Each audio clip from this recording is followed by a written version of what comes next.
Hello दोस्तों, welcome back to Gabbar Singh tutorials. Topic चल रहा है जनरल ऑर्गेनिक केमिस्ट्री। पिछले कुछ क्लासेस में हम लोगों ने इंडक्टिव इफेक्ट और रेजोनेंस पर थोड़ा काम किया है। आज के क्लास में छोटा सा एक्सरसाइज, ताकि हम चीजों को और बेहतर तरीके से कंट्रोल कर सकें। तो ये कुछ कार्बोकटायंस बने हुए हैं। कार्बन पर positive charge, positive charge, positive positive positive charge, carbocations एक इधर भी छुपा हुआ है। इन सब की स्टेबिलिटी का कंपैरिजन करना है। हमको देखना है कि इन सभी को अगर स्टेबिलिटी के क्रम में एडजस्ट करना हो, अरेंज करना हो, तो कैसे कैसे हम लोग करेंगे।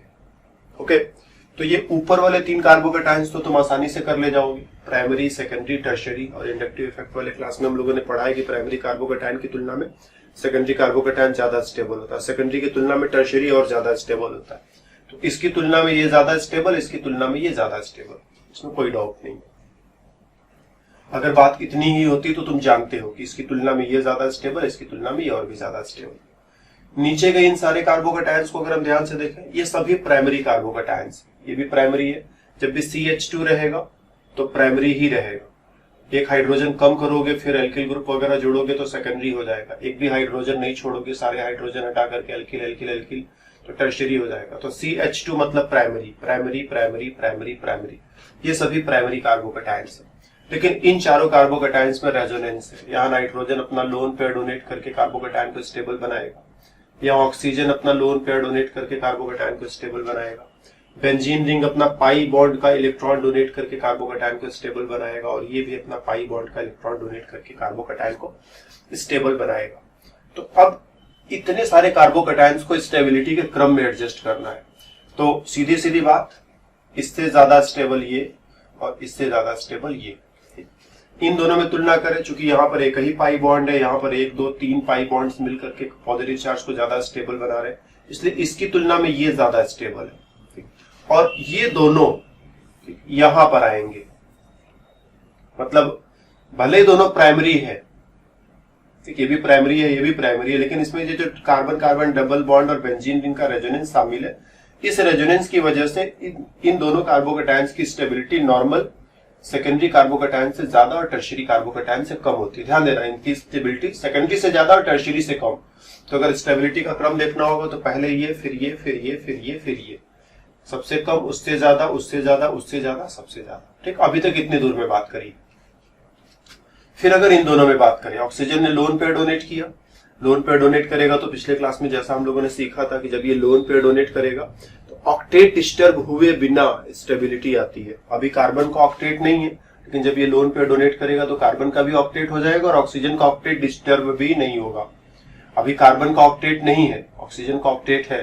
जब ये लोन पेयर डोनेट करेगा, जब तुम अगला स्ट्रक्चर बनाओगे तो उसमें तुम देखोगे कि ऑक्सीजन का भी ऑक्टेट है और कार्बन का भी ऑक्टेट है, और ये स्टेबल इवन टर्शियरी से भी ज्यादा स्टेबल होगा। भले ही प्राइमरी कार्बन है, लेकिन अब वो कार्बन नहीं रहा। इलेक्ट्रॉन पॉजिटिव चार्ज लगभग 95% 90% ऑक्सीजन पर ट्रांसफर हो गया, और यहाँ पर इसका ऑक्टेट कंप्लीट है। तो ऑक्टेट कंप्लीट होने की वजह से बहुत ज्यादा इसकी स्टेबिलिटी होती है, और ये टर्शियरी कार्बोकटायन से भी ज्यादा स्टेबल हो। सेम हियर, ये भी नाइट्रोजन अपना लोन पेयर डोनेट करेगा, और लोन पेयर डोनेट करके तुम देखोगे पॉजिटिव चार्ज नाइट्रोजन पर, 90% पॉजिटिव चार्ज नाइट्रोजन पर आ गया, और ऑक्टेट होने की वजह से ये भी बहुत स्टेबल है। तो इन दोनों की जो स्टेबिलिटी है, इन दोनों में अगर स्टेबिलिटी का कंपैरिजन किया जाए तो ये ज्यादा स्टेबल है। ठीक, जिधर ये ओपन होता है वो ज्यादा होता है, जिधर ये बंद रहता है वो कम रहता है। पहले हमें भी भूल जाता था एक इधर ज्यादा किधर कम, फिर एक बार हमने ध्यान से देखा जिधर ओपन है, जिधर बड़ा सा मुंह खुला हुआ है, वही ज्यादा स्टेबल है। तो ये ज्यादा स्टेबल है, ये कम स्टेबल है। ठीक, क्यों ज्यादा स्टेबल है? क्योंकि नाइट्रोजन आसानी से लोन पेयर डोनेट कर सकता है, ऑक्सीजन उतनी आसानी से लोन पेयर नहीं डोनेट कर सकता। समझते हो ना? इलेक्ट्रोनिगेटिविटी का मामला है। जो एटम्स ज्यादा इलेक्ट्रोनिगेटिव होते हैं वो लोन पेयर मुश्किल से डोनेट कर पाते हैं, जो एटम्स कम इलेक्ट्रोनिगेटिव होते हैं वो लोन पेयर आसानी से डोनेट कर पाते हैं। तो नाइट्रोजन कम इलेक्ट्रोनिगेटिव है, लोन पेयर आसानी से डोनेट करेगा, जबकि ऑक्सीजन उतनी आसानी से नहीं डोनेट कर पाएगा। तो इसकी तुलना में ये ज्यादा स्टेबल, और ये दोनों टर्शियरी से ज्यादा स्टेबल। तो अब ओवरऑल ऑर्डर क्या हो जाएगा? स्टेबिलिटी के मामले में ये हुआ फर्स्ट, ठीक, हम अलग पेन से लिख देते हैं, ये हुआ फर्स्ट मोस्ट स्टेबल, सेकंड ये थर्ड पोजीशन पर आएगा, ये फोर्थ पोजीशन पर आएगा, ये 5th पोजीशन पर आएगा, ये 6th पोजीशन पर आएगा और ये सबसे लास्ट में आएगा स्टेबिलिटी के मामले में। तो अगर जरूरत पड़े तो हम इसको इस्तेमाल करेंगे। ठीक, आने वाले क्लासेज में जब हम लोग रिएक्शन वगैरह पढ़ना शुरू करेंगे तो इनकी काफी जरूरत पड़ेगी, लेकिन यहाँ तो फिलहाल बस स्ट्रक्चर ही स्ट्रक्चर बना रहे हैं हम लोग। Okay, one more question. इन दोनों में स्टेबिलिटी का कंपैरिजन करना है तो बड़ा ही आसान है। ऑक्सीजन पर माइनस का चार्ज है और पीछे कुछ रेजोनेंस वगैरह कुछ भी नहीं है, और इसमें ऑक्सीजन पर माइनस का चार्ज है। इसका लोन पेयर यहाँ डोनेट करोगे, रेजोनेंस होना शुरू हो जाएगा। तो यहाँ रेजोनेंस है और रेजोनेंस की वजह से ये ज्यादा स्टेबल। इसमें कोई रेजोनेंस नहीं है, ये कम स्टेबल। इसको एल्किल ग्रुप के साथ ऑक्सीजन लगा है, इसको एल्कोक्साइड आयन कहते हो। और ये फिनाइल ग्रुप कहते हैं, फिनाइल के साथ ऑक्सीजन लगा है तो इसको फिनॉक्साइड आयन कहते हो। Phenoxide ion is more stable then alkoxide ion. क्यों ये ज्यादा स्टेबल है? क्योंकि रेजोनेंस इसमें काम कर रहा है। नेगेटिव चार्ज क्या है? अभी इस ऑक्सीजन पर है, फिर यहां से तुम घुमाओगे, डीलोकलाइजेशन कराओगे तो नेगेटिव चार्ज इस पर आ जाएगा। फिर थोड़ा और घुमाओगे तो तुम देखोगे नेगेटिव चार्ज जो है वापस इस पर आ जाएगा। ठीक, रेजोनेंस स्ट्रक्चर सब लोगों ने बनाना सीखा है तो वो तुम अपने से देख लोगे। अब वो फिर से दोबारा हम थोड़े बनाएंगे। तो नेगेटिव चार्ज यहाँ फिर यहाँ फिर यहाँ फिर घूम फिर करके वापस ऑक्सीजन पर चला जाएगा। तो नेगेटिव चार्ज थोड़ा ऑक्सीजन पर, थोड़ा इस कार्बन पर, थोड़ा इस कार्बन पर, थोड़ा इस कार्बन पर।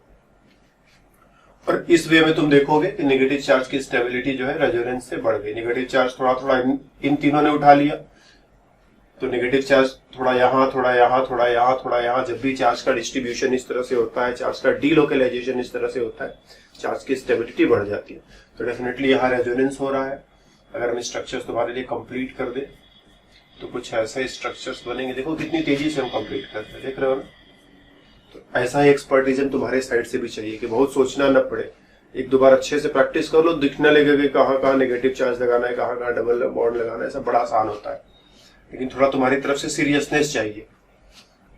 थोड़ा सा सीरियसनेस चाहिए कि एक बार, दो बार, तीन बार, चार बार, पांच बार, जितनी बार भी बनाना पड़े बनाओ और सीखो। क्योंकि एक बार सीख लोगे पूरा ऑर्गेनिक केमिस्ट्री बड़ा आसानी से चलेगा। ये छोटी छोटी चीजें हम लोग इग्नोर करते हैं और पूरे केमिस्ट्री में सफर करते रहते हैं। ये छोटी सी चीज हर जगह उसके लिए परेशान होंगे, तो ये कई बार क्यों ना सारी परेशानी एक ही बार में उठा ली जाए। एक ही बार में क्यों ना सारी परेशानी उठा ली जाए। इसी पर एक कहानी मेरे को याद आ गई, सुनाई देते हैं तुम। गांधी जी का आश्रम। गांधी जी क्या करते थे, जैसे काफी जो है कठोर जो है नियम वगैरह बना करके उसका पालन करते थे। तो उनका कहना था कि भाई हम लोग देश की आजादी के लिए लड़ाई कर रहे हैं, मान लो तुम जेल में गए, वहां बढ़िया खाना न मिला, तो ऐसा करते हम लोग भी आश्रम में थोड़ा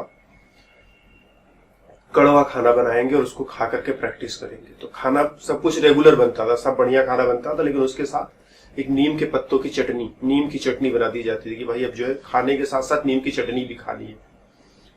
तो एक बार खाना खाना है, फिर नीम की चटनी खानी, खाना खाना, नीम की चटनी खानी, ताकि खराब खाना खाने का प्रैक्टिस बना रहे, ताकि जब जेल वेल पकड़ करके ले जाए तो कोई दिक्कत ना हो। तो इस तरह से नीम की चटनी खाने के साथ नीम की चटनी चलती थी। और चूंकि आंदोलन बड़ा था इसलिए विदेशों तक बात रहती थी, तो कभी कभी विदेशी पत्रकार वगैरह भी आ जाते थे आश्रम में उनके। तो एक बार एक विदेशी पत्रकार आया हुआ था गांधी जी से मिलने, दोपहर का लंच चल रहा था, उसको भी बिठा लिया गांधी जी ने अपने बगल में, जाओ भाई तुम भी लंच खाओ। तो खाना परोसने वाले ने सबको खाना परोसा, उसको भी खाना परोसा, उसको नीम की चटनी नहीं दी कि छोड़ो ये मेहमान है क्या, इसको नीम की चटनी खिलाना। तो गांधी जी ने कहा, अरे तुमने इसको चटनी नहीं दी, लाओ लाओ इसको भी चटनी थोड़ा दिया जाए। तो वो भी बड़ा खुश हुआ कि गांधी जी हमको बहुत मान रहे हैं, चटनी नहीं दिया तो हमको खुद याद से चटनी दिलवा रहे हैं। लाया गया चटनी, उसने भी जैसे सब खा रहे थे, खाने के बाद चटनी, वैसे उसने भी चटनी लिया। और जैसे ही पहली बार चटनी लिया उसको समझ में आ गया कि तो चटनी के नाम पर जहर है। हो गया खाने का बंटारा, अगर ऐसे ही खाना पड़ा तो बस। तो उसने क्या किया, दिमाग लगाया कि बार बार खाऊंगा तब तो हो चुका काम। अब गांधी जी इतने बड़े आदमी, इनकार भी नहीं कर सकते उनके सामने। ऐसा करते पूरा चटनी एक ही बार में निपटा देते। तो उसने आंख नाक कान सब बंद करके किसी तरह से एक ही बार में चटनी पूरी गटक ली, पानी आधा गिलास पिया, चटनी खत्म, और सोचा अब इत्मीनान से खाना बैठ करके खाएंगे। तब गांधी जी बोले, ओ चटनी इतनी ज्यादा पसंद आई, और चटनी लाओ इसके लिए। तो कुछ वैसी टाइप की बात कर रहे थे, कहानी के चक्कर में बात भूल गए यार। तो अभी नेगेटिव चार्ज पूरी तरह से ऑक्सीजन पर है और नेगेटिव चार्ज यहाँ क्या है, इन सब पर डीलोकलाइज हो गया, डिस्ट्रीब्यूट हो गया, तो स्टेबिलिटी बढ़ गई। अब पता नहीं किस कंटेक्स्ट में कहानी सुना रहे थे, कहानी याद रह गई, कंटेक्स्ट भूल गया, छोड़ो अगले पॉइंट पर। इन तीनों में स्टेबिलिटी का कंपैरिजन करना है। नेगेटिव चार्ज देखो अभी यहाँ पर है, ठीक, हम रेजोनेंस स्ट्रक्चर्स इसके ऊपर अभी यहाँ पर बनाए ही हैं, पिछले क्लास में समझाया ही था। तो 20 बार रेजोनेंस स्ट्रक्चर क्या बना, नेगेटिव चार्ज यहाँ से फिर यहाँ आएगा, फिर यहाँ से यहाँ आएगा और यहाँ से यहाँ आएगा। तो 1 2 3 4 चारों मिलकर के नेगेटिव चार्ज को संभालेंगे। जितनी जिसकी औकात रहेगी वो उतना नेगेटिव चार्ज को संभालेगा, अपनी अपनी हैसियत के हिसाब से, अपनी अपनी ताकत के हिसाब से, ठीक। जो जितना पावरफुल रहेगा नेगेटिव चार्ज को उतना ज्यादा अपने पास रखेगा। तो ध्यान देना, oxygen is a very very electronegative atom. पूरे पीरियोडिक टेबल में फ्लोरीन जो है वो सबसे ज्यादा इलेक्ट्रोनेगेटिव होता है, सबसे ज्यादा इलेक्ट्रोनेगेटिव होता है। और फ्लोरीन के बाद नेक्स्ट ऑक्सीजन का ही नंबर होता है, सेकेंड मोस्ट इलेक्ट्रोनेगेटिव। मतलब तुम इसको किंग कह सकते हो, ये पीरियोडिक टेबल का किंग है इलेक्ट्रोनेगेटिविटी के मामले में। तो ये उसका मिनिस्टर टाइप का सिचुएशन होगा, ठीक, बाकी सब उसके नीचे आएंगे। तो फ्लोरीन तो उतना नहीं दिखेगा, लेकिन ऑक्सीजन पर नेगेटिव चार्ज बहुत ज्यादा तुम्हें दिखेगा, बार बार दिखेगा। और ऑक्सीजन नेगेटिव चार्ज को बहुत अच्छे से संभालता है, बहुत अच्छे से संभालता है। कार्बन की तुलना में ऑक्सीजन जो है नेगेटिव चार्ज को बहुत बहुत बहुत अच्छे से संभालता है। इसको हम एक ऐसे समझ सकते हैं कि तुम एक बाल्टी पानी भर करके ले जा रहे हो, बाल्टी थोड़ी भारी है। अब कुछ छोटे छोटे बच्चे आ जाए, वो कहे कि हम भी पानी ले चलेंगे तुम्हारे साथ।